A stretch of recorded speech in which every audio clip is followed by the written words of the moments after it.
All right, guys, so section 10.5 is all about angles in the circle. So far what we've learned are central angles, which are angles whose center is at the vertex of the circle. So again, this is the center. It's also the vertex of this angle. Okay, and what we learned is that the intercepted arc and that central angle have equal measures. So for example, if this intercepted arc is 85 degrees, the central angle is also 85 degrees. Then we learned about circles who have vertices on the circle, and these are called inscribed angles. Again, their vertex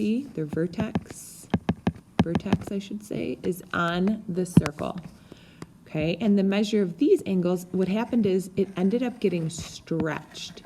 So if the measure of this intercepted arc was 80 degrees, this inscribed angle was 40 degrees. Think what happens when we inscribe a triangle into the circle.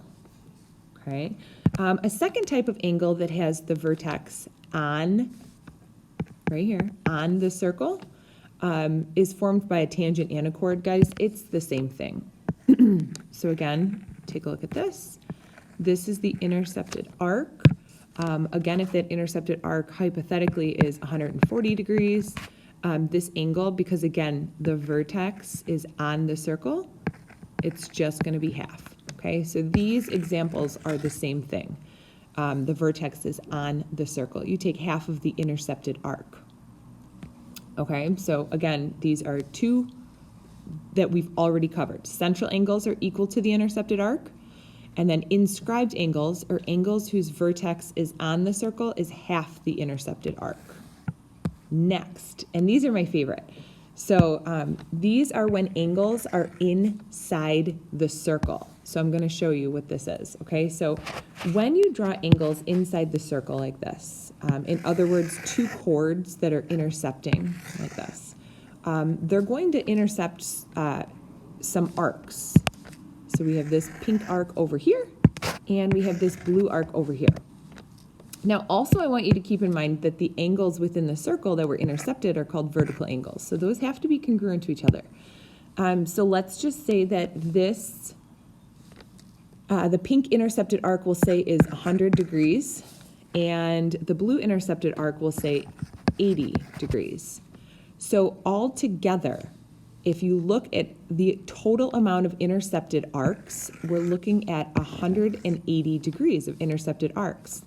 Now, because these vertical angles have to be congruent to each other, they also have to add up to 180 degrees, and they're congruent. So what I do is I take the sum of these and divide it by those two angles to give you each of their measures. So each of these would have to be 90 degrees. And as you learned, nothing is drawn to scale. Okay, so I can do another one with you guys really quick. Again, you're looking at the intercepted arcs. So hypothetically, if this is 120 degrees, okay, and we'll just say that this is 80 degrees, together these add up to 200, which means these have to add up to 200, and you split it equally, so those would have to each be 100 degrees. And again, this picture is kind of deceiving because it looks like they intercept kind of at the center, but a lot of times they're going to be way off. So they're going to be like way over here. Okay, so again, if you're looking for these angles, here's the center of the circle. Keep that in mind. Let's say this is, what does that look like? 40 degrees. This is 50 degrees. Add those together, it equals 90. That means the sum of these have to be 90. Divide by 2, 45 and 45. Okay? And again, those are angles that are formed by two chords. Okay? And the information is right here. Half the sum of the intercepted arcs. And then lastly, we're going to talk about what happens if you have vertices that are outside the circle. Okay, so if you take a look at your pictures, you can see this angle right here, all of them, those purple dots that I drew, the vertex is outside the circle. It's not on the circle, It's not in the circle. It's not at the center of the circle. It's way outside. Okay, and these are formed by secants and tangents. And what we do to find these angle measures is we take half the difference of the intercepted arcs. So for example, hypothetically, if this intercepted arc, so again, we're looking at the arcs always. Let's say this is 100 degrees, okay? This intercepted arc, let's just hypothetically say, is 20 degrees. So what I would have to do is subtract those and take half. Okay, so 80, and then half of 80 would be 40 degrees. That represents the measure of this angle, the exterior, this angle outside. Okay, we can try it again. Again, I see that my vertex is outside the circle. So I'm looking for the intercepted arcs. Hypothetically, let's say that this is 200 degrees. We'll say that this is 80 degrees. So what we do is take 1/2 and then we subtract those.